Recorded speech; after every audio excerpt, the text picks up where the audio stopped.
নমস্কার, আমি অ্যাস্ট্রোলজার সৌমেন্দু চ্যাটার্জি।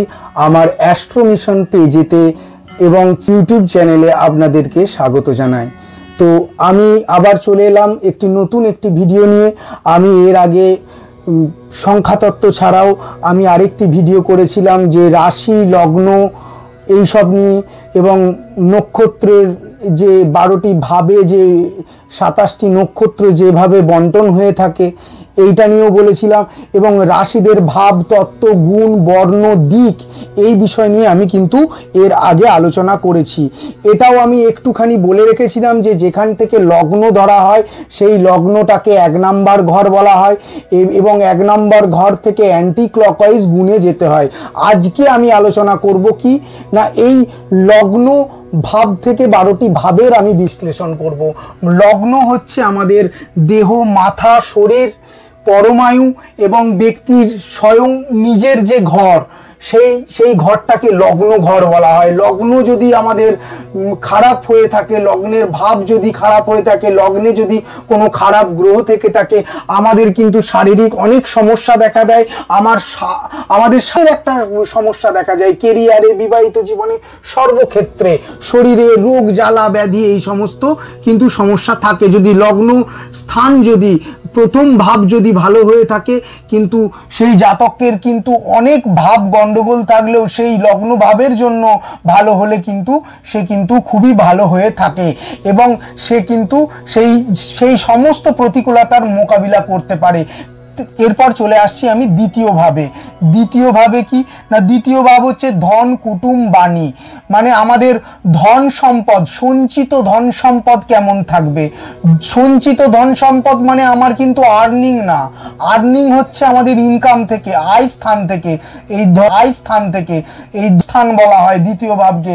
অর্থাৎ আমার পৈতৃক সম্পত্তি, আমার বিষয় সম্পত্তি, আমার ব্যাংকে কত টাকা জমানো আছে, আমার কতটা সোনা আছে, এই সমস্ত বিষয়, জমি জমা, এই সমস্ত বিষয়কে ধন বলা হচ্ছে।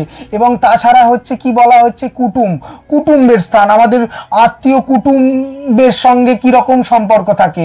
কুটুম বলতে শ্বশুর বাড়ির কোনো রিলেটিভ, এই ধরনের কুটুম যেগুলো পাতানো হয়, আত্মীয় কিন্তু নয়।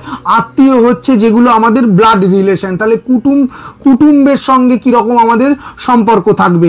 এরপর চলে আসছি বাণী, আমাদের হচ্ছে মুখের বাণী, অর্থাৎ মুখের ভাষা কি রকম হবে, আমরা মিষ্টিভাষী হব না আমরা রূঢ়ভাষী হব, তা এইটাও কিন্তু দ্বিতীয় ভাব থেকে বিচার করা হয়।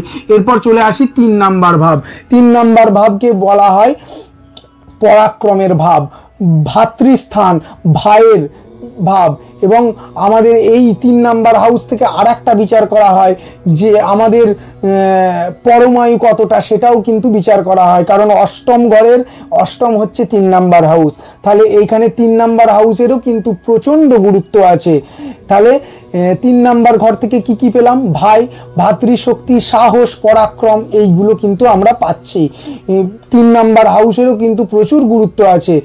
যাই হোক, এরপর চলে আসি আমি চতুর্থ ভাব থেকে কি বিচার করা হয়, মাতা, ভূমি, বাহন, বন্ধু, সুখ, বাস্তু, ঘর, এই সমস্ত কিন্তু চতুর্থ ভাব থেকে কিন্তু বিচার করা হয়। আমার গৃহ কেমন থাকবে, আমার সম্পত্তি কেমন থাকবে, এই সমস্ত ব্যাপারও কিন্তু চতুর্থ ভাব থেকে দেখা হয়। সুখ বিচার করা হয়, আমি কতটা জীবনে সুখী হব। মাতৃস্থান মায়ের সঙ্গে তুলনা করা হয়েছে, আমার মাতৃ শক্তি বা মাতৃ ভালোবাসা কতটা পাবো, মায়ের থেকে আশীর্বাদ কতটা পাবো, এটাও কিন্তু 4 নাম্বার ঘর থেকে চতুর্থ ভাব থেকে কিন্তু বিচার করা হচ্ছে। এরপর চলে আসছি চতুর্থ ভাব থেকে কি আর একটা বললাম, বন্ধুও কিন্তু আমাদের কিন্তু একটা আত্মার সম্পর্ক, একটা মায়ের মতনই কিন্তু জ্যোতিষে কিন্তু ব্যাখ্যা দিয়েছে। বন্ধুত্বেরও কিন্তু আমরা এই 4 নাম্বার ঘর থেকে আমার বন্ধু কেমন হবে সেটাও কিন্তু 4 নাম্বার ঘর থেকে কিন্তু আমরা বিচার করে থাকি। এরপর আরো বললাম আমি যে যানবাহন, 4 নাম্বার ঘরে কোনো যদি খারাপ গ্রহ থাকে, তার যানবাহনে অ্যাক্সিডেন্ট হওয়ার যোগ থাকতে পারে, বা যানবাহন তার সুটেবল না হতে পারে। এবং কি বললাম, বাড়ি, এটাও আমি বললাম বাড়ি আমার কি রকম হবে, বাস্তুটার কোনো কিছু সমস্যা থাকবে কিনা। 4 নাম্বার ঘরে কোনো যদি গ্রহ বসে থাকে, সেই গ্রহটা যদি শনি হয়ে থাকে বাড়ির পশ্চিম দিক থেকে প্রবলেম আসবে। রবি বসে থাকলে বাড়ির পূর্ব দিক থেকে প্রবলেম বসে থাকবে। রাহু বসে থাকলে হচ্ছে বাড়ির দক্ষিণ পশ্চিম কোণ থেকে প্রবলেম আসতে পারে, এই ধরনের ব্যাপার। 5 নাম্বার ঘর হচ্ছে সন্তানের জায়গা, পুত্রের জায়গা, এডুকেশনের জায়গা। বেসিক এডুকেশন আমার কীরকম, আমার পিতৃকুল কীরকম, পিতৃকুল, এডুকেশন, প্রেম, এই সমস্ত বিষয়, বিদ্যা, আমার বেসিক এডুকেশনটা কিন্তু আমাদের বিরাট ইম্পর্টেন্ট বিষয়। এবং 5 নাম্বার ঘর কিন্তু এই লগ্নের পরে যদি কোনো গুরুত্বপূর্ণ ঘর হয়ে থাকে সেটা হচ্ছে 5 নাম্বার ঘর। 5 নাম্বার ঘর থেকেও কিন্তু সেটা বিচার করা হয়। তাহলে প্রেম কীরকম হবে, প্রেম সাকসেস হবে কিনা, সন্তান কীরকম হবে, কি সন্তান হতে পারে, এই সমস্ত কিছু, আমার বিদ্যা কীরকম হবে, আমার বেসিক এডুকেশন কীরকম হবে, একদম এইচএস পর্যন্ত কিন্তু আমাদের কিন্তু এই 5ম ঘর থেকে কিন্তু বিচার করা হয়ে থাকে। এবং আর একটা বললাম যে পিতৃকুল এবং পিতৃ পরিচয়ও কিন্তু এই 5 নাম্বার ঘর থেকে দেখা হয়। এছাড়াও হচ্ছে এই জায়গাটা কিন্তু খানিকটা হচ্ছে মন্ত্র শক্তির জায়গা, কিছুটা ধার্মিক জায়গা, ধর্মের জায়গা। তা এই 5 নাম্বার ঘর থেকেও কিন্তু আমাদের মন্ত্র শক্তি, আমাদের কোন মন্ত্রে দীক্ষা হওয়া উচিত বা আমরা কোন স্পিরিচুয়াল জগতের সঙ্গে কানেক্ট করতে পারবো, সেটাও কিন্তু 5 নাম্বার ঘর থেকে বিচার করা হয়। এরপর চলে আসি আমি 6 নাম্বার ঘরে। 6 নাম্বার ঘর থেকে কি বিচার করা হয় না, 6 নাম্বার ঘর থেকে আমাদের বিচার করা হয় যে আমাদের শত্রু, ঋণ, সরকারি কোনো সুযোগ সুবিধা, সরকারি চাকরি, হাউস অফ কম্পিটিশন, এই সমস্ত কিন্তু বিচার করা হয়। এর সাথে সাথে আমাদের মামা বাড়ির কিন্তু বিচার করা হয় যে আমাদের মামা বাড়ি কতটা আমাদের সাপোর্টেড, ঠিক আছে, আমাদের কতটা সাপোর্ট করছে। এবং এছাড়াও 6 নাম্বার ঘর থেকে বললাম রোগ ব্যাধি আমাদের বিচার করা হয়, শত্রু বিচার করা হয়। এছাড়াও হচ্ছে আমাদের বিচার করা হয় বললাম সরকারি চাকরি হবে কিনা, এই কিন্তু 6th হাউস থেকে কিন্তু বিচার করা হয়ে থাকে। এবং 6 নাম্বার ঘরের মালিককে দেখতে হবে, যদিও এটা আজকের বিষয় নয়, আমি একে একে আলোচনা করব, সঙ্গে থাকতে হবে, ভিডিওটিকে সম্পূর্ণ দেখতে হবে। 7 নাম্বার ঘর থেকে আমাদের কিন্তু বিজনেস এবং স্ত্রী অর্থাৎ জীবন সঙ্গী, পুরুষ হলে আমাদের স্ত্রী, আমরা যদি মহিলা হয়ে থাকি তাহলে কিন্তু আমার স্বামী কীরকম হবে, আমাদের ব্যবসা কীরকম হবে, আমাদের বিবাহিত জীবন কেমন চলবে, এই সমস্ত কিন্তু বিচার করা হয়। 7 নাম্বার ঘরেরও কিন্তু একটি খুব গুরুত্বপূর্ণ ঘর। এরপর চলে আসি আমি 8ম ঘর। 8ম ঘর থেকে কি বিচার করব না, 8ম ঘর থেকে আমি বিচার করব আমার আয়ু কতটা, মৃত্যু কিন্তু নয়, আমার আয়ু কতটা। 8মের 8ম 3 নাম্বার ঘর থেকে আমি আয়ুর কতটা, আয়ু মানে আয়ুর মৃত্যু কোন জায়গায়, সেটা 3 নাম্বার ঘর। আয়ু বিচার করব কিন্তু 8ম ঘর থেকে, আমার পরমায়ু কতটা। এবং এই 8ম ঘরে আর কি কি আছে, 8ম ঘর থেকে আমি দেখতে পাচ্ছি, আমরা জানি যে 8ম ঘর থেকে আছে হচ্ছে আপনার, আমরা কোনো গভীর কোনো রিসার্চ করব, সেটাও কিন্তু 8ম ঘর থেকে কিন্তু বিচার করা হয়। আনসার্টেন কোনো গেন যদি আমাদের জন্মছকে থাকে, সেটাও কিন্তু 8মের ঘর থেকে বিচার করা। 8ম ঘর কিন্তু অনেকেই বলে যে খারাপ ঘর, ঘোড়ার ডিম, খুব ভালো ঘর। 8ম ঘর খুবই গুরুত্বপূর্ণ ঘর। এবং আর একটা জিনিস জানতে হবে, এই 8ম ঘর যদি ভালো হয়ে থাকে না, তারা কিন্তু দারুণ রিসার্চ করতে পারে জীবনের, কিন্তু কোনো এই এডুকেশনের ডিপার্টমেন্টে তারা কিন্তু যারা রিসার্চ করে, পিএইচডি করে, পিএইচডির ওপরে আরও যদি কোনো পড়াশোনা করে, তখন কিন্তু 8মের কিন্তু সাহায্য থাকতে হয়, 8ম ঘরের কিন্তু সাপোর্টে আমাদের থাকতে হয়। এবং এছাড়াও কি আমি জানি যে 8ম ঘর থেকে বললাম আনসার্টেন কোনো গেন আমরা লক্ষ্য করতে পারি। এরপর চলে আসি 9th হাউস, খুব একটি গুরুত্বপূর্ণ ঘর। 9th হাউস থেকে কি বিচার করা হয়, পিতার সঙ্গে সম্পর্ক, আমার পিতার সঙ্গে সম্পর্ক কেমন থাকবে।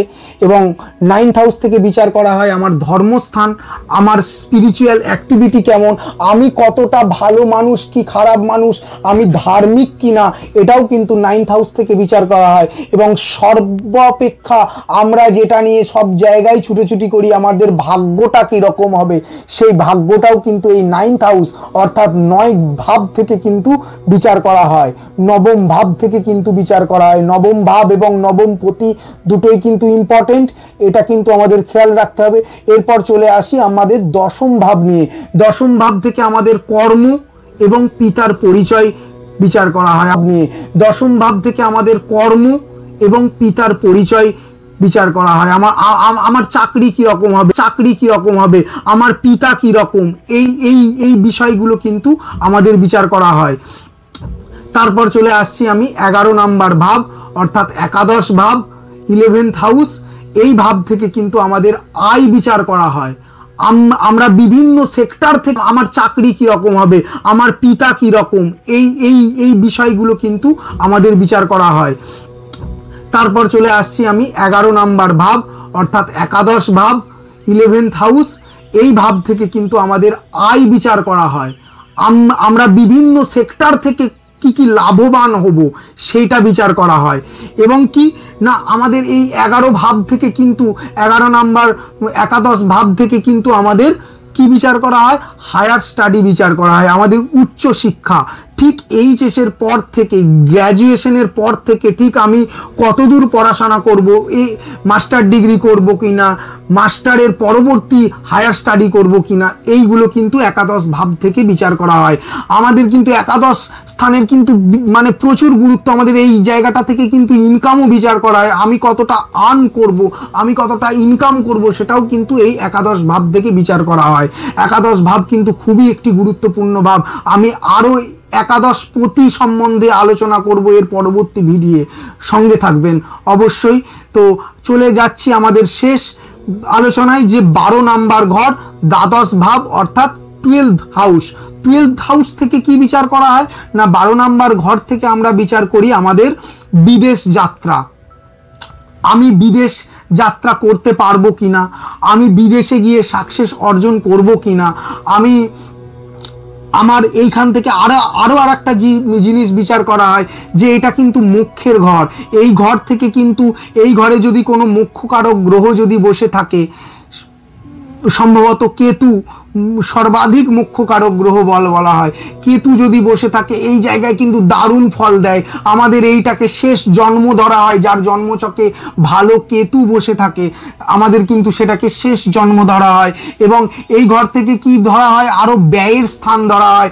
আমাদের ইনকাম ধরা হয়েছে 11 নম্বর ঘর থেকে, 12 নম্বর ঘর থেকে আমার কতটা ব্যয় হবে, ব্যয়ের ওপরেই কিন্তু আমাদের কিন্তু সঞ্চয় অর্থাৎ দ্বিতীয় ভাব নির্ভর করছে। তাহলে প্রত্যেকটা ঘরের সঙ্গে প্রত্যেকটা ঘর কিন্তু রিলেটেড। এবং এই 12 নম্বর ঘর থেকে আর একটা জিনিস, আরো দুটো জিনিস বিচার করা হয়, সেটা হচ্ছে একটা হচ্ছে জেল যাত্রা, লিটিগেশন, কোনো আইনি ঝুট ঝামেলাও কিন্তু এই ঘর থেকে বিচার করা হয়। আর একটা জিনিস বিচার করা হয় যে এই 12 নম্বর ঘর থেকে কিন্তু আমাদের